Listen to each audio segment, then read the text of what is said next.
जय यीशु की। यीशु मसीह के मीठे और मधुर नाम में मैं एक बार फिर आप सभी का स्वागत करती हूँ।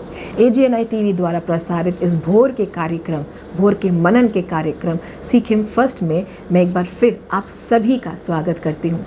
तो पिछले सप्ताह हमने उत्पत्ति के पुस्तक से मनन किया था। उत्पत्ति के पुस्तक उसके पहले अध्याय में हमने उस पहले अध्याय के कुछ पदों को लेकर के हमने मनन किया था। जैसा कि हम पढ़ते हैं, हम अध्ययन करते हैं, सृष्टि के उत्पत्ति का पहला अध्याय जो है वो परमेश्वर के बारे में हमें बताता है। ना कि सृष्टि के बारे में इतना बताता है, परंतु हमारे परमेश्वर के बारे में बताता है कि वो कितना महान, वो कितना अद्भुत परमेश्वर है।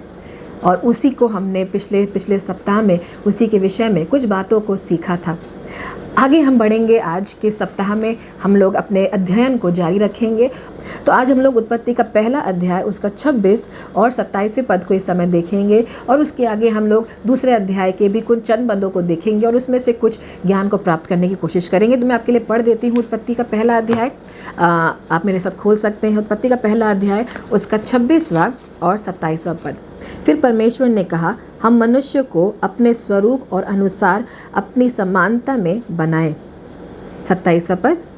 तब परमेश्वर ने मनुष्य को अपने स्वरूप के अनुसार उत्पन्न किया, अपने ही स्वरूप के अनुसार परमेश्वर ने उसको उत्पन्न किया, नर और नारी करके उसने मनुष्य की सृष्टि की। तो हम लोग यहाँ पर कुछ बातों को देख रहे हैं। हम लोग यहाँ पर देखते हैं कि परमेश्वर ने स्वयं मनुष्य को अपने हाथों से बनाया। परमेश्वर ने मनुष्य को बहुत ही गंभीरता के साथ, बहुत ही व्यक्तिगत रूप से बनाया है। हम देखते आए थे कि पिछले अध्याय में हम देखते हैं कि परमेश्वर ने पूरी ब्रह्मांड की सृष्टि की। परमेश्वर ने बस अपने वचनों को बोला और वह सारी चीज़ें हो जाती हैं। परमेश्वर ने पृथ्वी को अपने शब्दों के द्वारा बनाया। परमेश्वर ने पूरे भूमंडल को अपने शब्दों के सामर्थ्य के द्वारा बनाया। परमेश्वर ने पेड़ पौधे, पक्षी, मछलियाँ जो पानी में रहती हैं, जो तैरती हैं, और जो जितने प्रकार के पशु पक्षी पाए जाते हैं, जो पृथ्वी पर चलते हैं, रेंगते हैं, उन सभी को परमेश्वर ने अपने वचन के द्वारा बनाया। पर अंत में जब परमेश्वर ने उस विशेष चीज़ को बनाना था जिसके लिए उसने पूरी सृष्टि का निर्माण किया, वो था मनुष्य जाति, जिसको हम बोलते हैं क्राउन ऑफ ऑल क्रिएशन, जो पूरी सृष्टि का ताज है। उसको परमेश्वर ने बहुत ही गंभीरता से, बहुत ही प्रेम से, बहुत ही अद्भुत रीति से बनाया और बहुत ही व्यक्तिगत रूप से बनाया। तो पहली बात हम जो देख सकते हैं वो यहाँ पर ये है कि जब परमेश्वर मनुष्य को बनाता है, उसमें इस प्रकार से लिखा गया है कि आओ हम मनुष्य को अपने स्वरूप के अनुसार और अपनी समानता में बनाएं। तो पहली चीज़ हम यहाँ पर ये देखते हैं कि परमेश्वर ने जब मनुष्य को बनाया उसमें उसके व्यक्तिगत स्पर्श मौजूद था। यानी हम देख सकते हैं उसका पर्सनल टच वहाँ पर पाया जाता है। परमेश्वर ने स्वयं मनुष्य को बहुत ही ध्यानपूर्वक, बहुत ही अद्भुत रीति से बनाया है। हम देखते हैं जब परमेश्वर ने मनुष्य को बनाया है तो वो उसे भौतिक और एक अभौतिक रूप से भी बनाता है, और उसको एक भौतिक शरीर दिया और एक अभौतिक आत्मा दी, ताकि वो ना केवल इस पृथ्वी के लिए परंतु अनंत काल के जीवन के लिए परमेश्वर के साथ निवास करने के लिए भी सक्षम पाया जाता है। और हम यहाँ पर देखते हैं परमेश्वर ने मनुष्य को अपने ही स्वरूप और अपने ही समानता में बनाया। तो इसका क्या अर्थ है कि परमेश्वर ने मनुष्य को अपने ही स्वरूप और समानता में बनाया? परमेश्वर ने मनुष्य को अपने ही स्वरूप और समानता में बनाया, इसका मतलब है कि परमेश्वर मनुष्य को एक प्रतिनिधि के रूप में खड़ा कर रहा है। परमेश्वर अपनी समानता उसके अंदर डाल रहा है। परमेश्वर, अगर हम बोल सकते हैं यहाँ पर, अगर हम अंग्रेज़ी में यहाँ पर देखने जाते हैं तो परमेश्वर ने उसे अपने आप को रिजेंबल करने के लिए बनाया। God made mankind to resemble him, God made mankind to reflect him, to represent him on this earth. तो हम यहाँ पर देख सकते हैं जब परमेश्वर ने अपनी ही समानता को मनुष्य में डाला, अपने स्वरूप को मनुष्य में डाला, इसका अर्थ क्या है? परमेश्वर अपना प्रकार का एक जाति को खड़ा कर रहा था जो इस पृथ्वी पर रहने वाला था। तो परमेश्वर ने हमें अपना प्रतिनिधित्व के रूप में, अपना प्रतिनिधि के रूप में, अपने समान रूप में, अगर हम देख सकते हैं, अपने आप को रिजेंबल करने के लिए, अपने आप को रिप्रेजेंट करने के लिए इस पृथ्वी पर मनुष्य जाति को बनाया है। इसीलिए मनुष्य जाति बहुत ही विशेष है, इसीलिए मनुष्य जाति बहुत ही अद्भुत मानी जाती है, और सारे स्वर्ग दूतों से बढ़कर, सारे जानवरों से, सारे पशुओं से बढ़कर उसको बनाया जाता है, उसको माना जाता है। आइए हम देखते हैं इस समानता में क्या आता है, इस स्वरूप में क्या आता है। तो हम लोग सबसे पहली चीज़ जो यहाँ पर देख सकते हैं परमेश्वर और परमेश्वर की समानता, उसके स्वरूप में हम देख सकते हैं कि मनुष्य को परमेश्वर ने मानसिक रीति से अपने स्वरूप और समानता में बनाया। मानसिक रीति से अपने स्वरूप और समानता में बनाया। इसका अर्थ क्या है?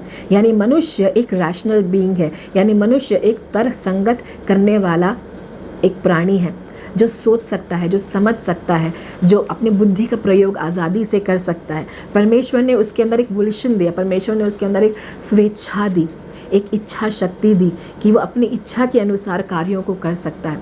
तो परमेश्वर ने उसे एक ऐसा व्यक्ति बनाया है, मानसिक रीति से उसने अपने स्वरूप को उसके अंदर डाला है। जैसा कि परमेश्वर सोच सकता है, समझ सकता है और निर्णयों को ले सकता है, जैसा कि परमेश्वर तर्कसंगत परमेश्वर है, जो बुद्धि रखने वाला परमेश्वर है, जो परमेश्वर स्वेच्छा रखने वाला परमेश्वर है। परमेश्वर ने वही चीज़ मनुष्य जाति में डाल दी है कि वो अपने बुद्धि के अनुसार वो सोच सकता है, वो अपनी इच्छा के अनुसार कार्यों को कर सकता है।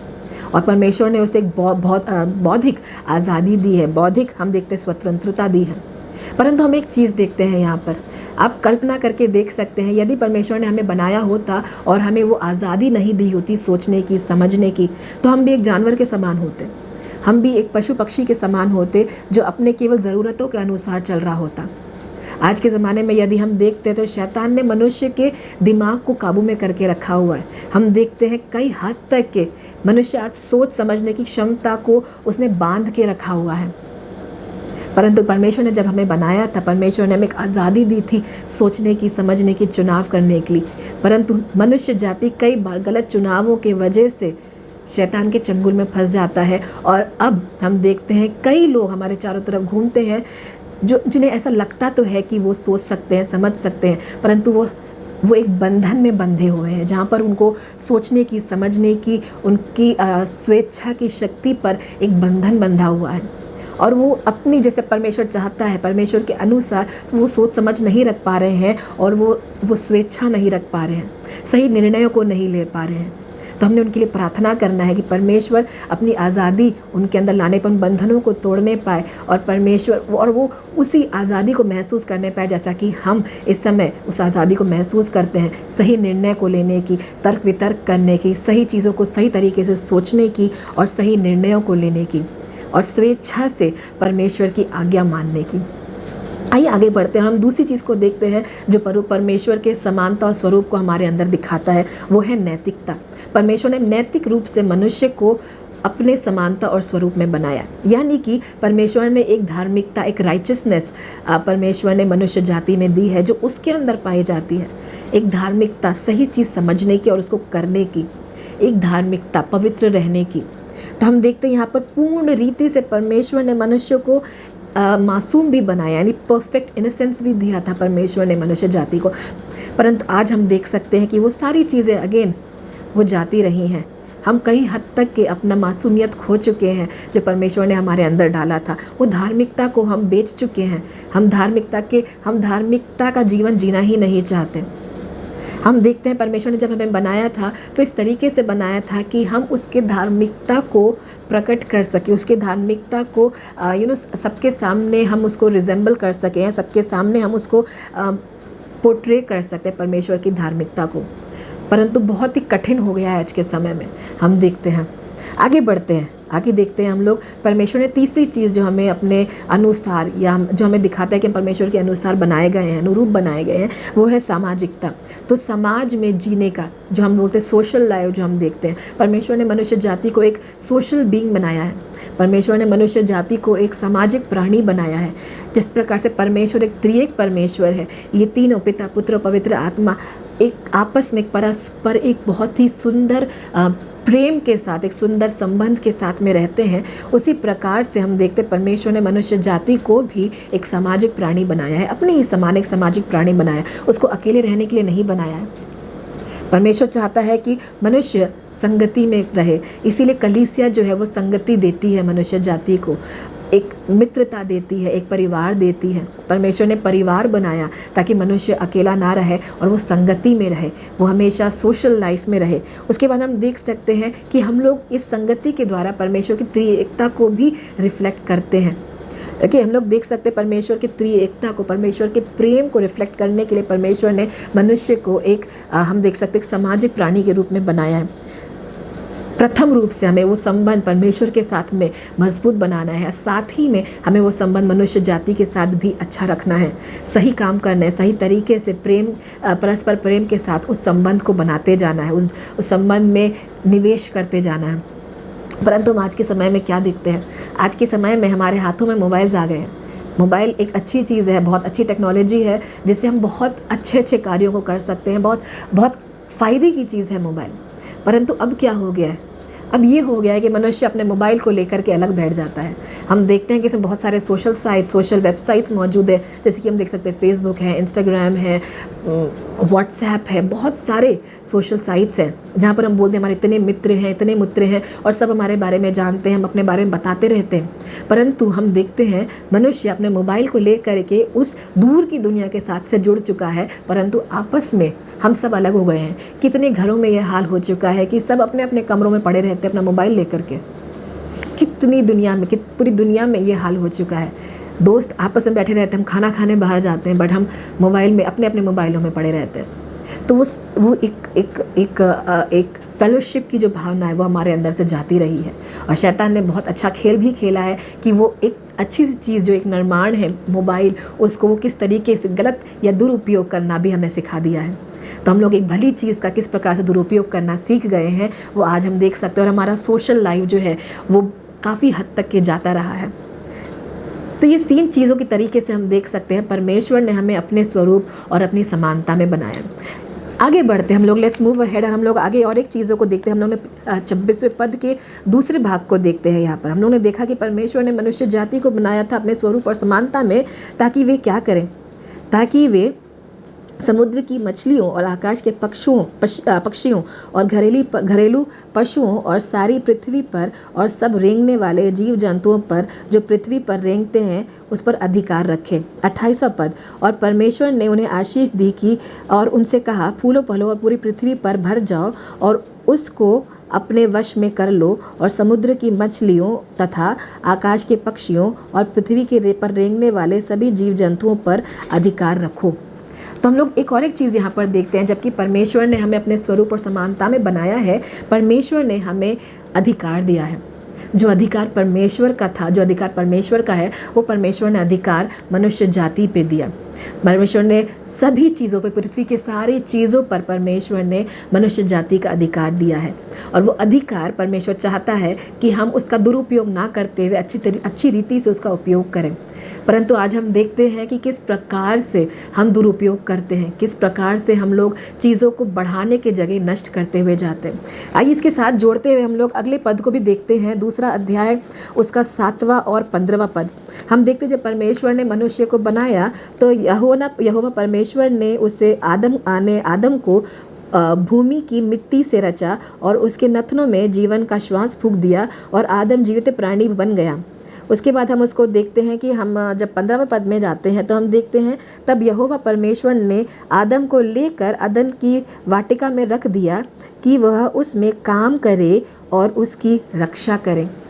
वो काम करे और उसकी रक्षा करे। तो उस अधिकार के साथ जो हम देखते हैं जिम्मेदारियां भी दी हैं। हमें समझना होगा, जब हमें से अधिकतर लोग अधिकार तो जाते हैं, हमें से अधिकतर लोग पदवी चाहते हैं, हमें से अधिकतर लोग चाहते हैं कि हम ऊंचे स्तरों पर जाएं, हमें इतना सारा अधिकार मिल जाए जहां पर हम बोले और लोग हमारी बातों को सुनने पाएँ, जैसा हम बोलते हैं वैसा लोग करने पाएँ। परंतु हम ये भूल जाते हैं कि हर अधिकार के साथ में जिम्मेदारी आती है। हर अधिकार के साथ में परमेश्वर एक जिम्मेदारी को देता है। तो परमेश्वर ने जब मनुष्य जाति को अधिकार दिया, पशु पक्षियों पर, घरेलू जानवरों पर, रेंगने वाले जानवरों पर, मछलियों पर, पृथ्वी पर जब अधिकार दिया, परमेश्वर ने वो अधिकार ऐसे नहीं दिया कि बस वो उसको तहस नहस कर दे। परमेश्वर ने अधिकार इस तरीके से दिया कि वो मनुष्य काम करे, पृथ्वी पर काम करे, ये सब चीज़ों के बीच में वो काम करे, व्यस्त रहे और साथ में उनका देख रेख करे, उनका देखभाल करे। तो ये 2 गुण भी परमेश्वर ने अपने अनुसार, अपने स्वरूप के अनुसार हमारे अंदर डाले हैं। परमेश्वर अधिकार तो रखता है, साथ में परमेश्वर जिम्मेदारी को भी निभाता है। आप सोच करके देखिए, यदि परमेश्वर केवल अधिकार दिखाए और हमारा ख्याल ना रखे तो क्या होगा। परमेश्वर जानता है यदि मैंने मनुष्य जाति को इन सब चीज़ों को बनाया है तो मेरा अधिकार तो है एक रचनाकार के रूप में, साथ में मेरे पास जिम्मेदारी है अपने लोगों के प्रति। परंतु कई बार हम एक मनुष्य होने के नाते हम इतने सेल्फिश बन गए हैं कि हम अधिकार को तो लेना चाहते हैं पर जिम्मेदारियां नहीं चाहते। अधिकार जिम्मेदारियों के बिना, अगर हम बोल सकते हैं, इनकम्प्लीट है। Every authority without responsibility is incomplete. So every authority brings responsibility. सब अधिकार के साथ में जिम्मेदारी ज़रूर आती है। परमेश्वर ने हमें जिम्मेदारी दी है कि हम एक दूसरे का ख्याल रखें, एक दूसरे का, अपने परिवार का, अपने मित्रों का, इस भूमि का, हर एक चीज़ का जो परमेश्वर ने हमें दिया है, एक अच्छा स्टीवर्ड बन सके और अच्छी तरीके से उसकी देखभाल कर सकें।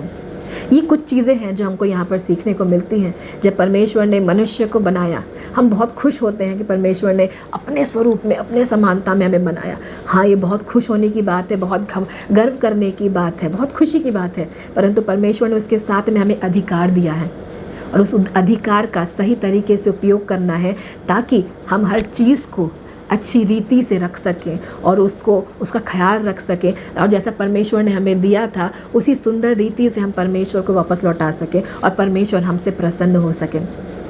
बहुत ही गर्व की बात है, बहुत ही आदर की बात है कि परमेश्वर ने हमें पृथ्वी पर जब बनाया तो अपने ही स्वरूप और अपने ही समानता में बनाया। ये बहुत ही गर्व की बात है, बहुत ही आदर की बात है।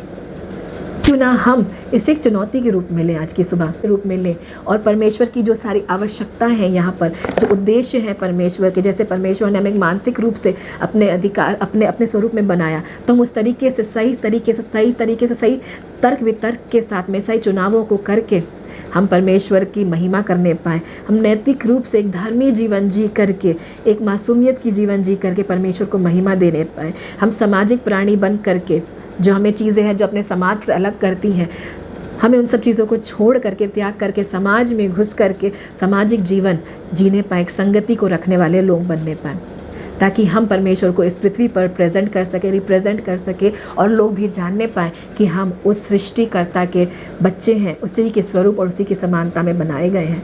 और जो भी चीज़ परमेश्वर हमें देता है केवल अधिकार के लिए नहीं, परंतु उसका ख्याल रखने के लिए, उसको और दुगना बढ़ाने के लिए हम अपने गुणों का और अपने तोड़ों का इस्तेमाल करने पाएँ।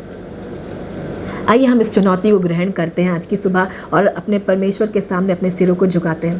प्यारे परमेश्वर, हम अपने आप को आपके सम्मुख रखते हैं। परमेश्वर, आज की सुबह हमने सीखा कि आपने हमें अपने स्वरूप और समानता में बनाया है। परमेश्वर, उसके साथ में कई अधिकार जुड़े हुए हैं, उसके साथ में कई जिम्मेदारियाँ जुड़ी हुई हैं। परमेश्वर, आपने जब ये अधिकारों को दिया था, आपने एक चीज़ हमसे डिमांड किया था, वो था ओबीडियंस। और यदि हम उस ओबीडियंस को रख पाते तो ये सारी चीज़ें भी हम रख पाते परमेश्वर। परंतु हम खोते जा रहे हैं, हम बंधनों में बनते जा रहे हैं परमेश्वर, क्योंकि हम अनाज्ञाकारी बन चुके हैं परमेश्वर। अनाज्ञाकारिता की ओर अग्रसर रहते हैं। हर चीज़ में हम आपके अनाज्ञाकारी बनने की कोशिश करते हैं, ना कि आज्ञाकारी बनने की कोशिश करें परमेश्वर। हम हर जगह अपने बारे में सोचने की कोशिश करते हैं, ना कि दूसरों के बारे में। परमेश्वर, हम प्रार्थना करते हैं इस समय कि जिस उद्देश्य से आपने हमें बनाया, अपने स्वरूप और समानता में बनाया, कि हम आपको रिफ्लेक्ट कर सकें, आपको रिजेंबल कर सके परमेश्वर, आपको प्रदर्शित कर सके इस पृथ्वी पर परमेश्वर, उसी चीज़ को हम करने पाएँ और आपको महिमा देने वाले बनने पाएँ परमेश्वर। हमारी सहायता करें परमेश्वर, हमारी सहायता करें। हम कमज़ोर हैं परमेश्वर, हम कई बंधनों में जकड़े रहते हैं परमेश्वर, कई स्ट्रेस से गुजरते हैं, कई डिप्रेशन से गुजरते हैं, कई फ्रस्ट्रेशन से गुजरते हैं आज के जीवन में। हमारी सहायता करें कि इन सब के बावजूद भी परमेश्वर हम उस उद्देश्य को पूरा करने पाएँ, आपको महिमा देने के उद्देश्य को पूरा करने पाएँ, क्योंकि आपने हमें अपने स्वरूप और समानता में बनाया है, ताकि हम सही रीति से सही निर्णयों को लेते हुए केवल आपको महिमा देने वाले बनने पाएँ। धन्यवाद करते परमेश्वर। ये छोटी सी विनती यीशु मसीह तेरे मीठे और मधुर नाम से हम मांगते हैं, सुन और कबूल कर। आमीन। मैं विश्वास करती हूँ आप सभी ने आज के वचन के द्वारा आशीष पाया है, और मैं भी विश्वास करती हूँ कि आपके आज का दिन बहुत ही सुंदर होने वाला है। जय यीशु की।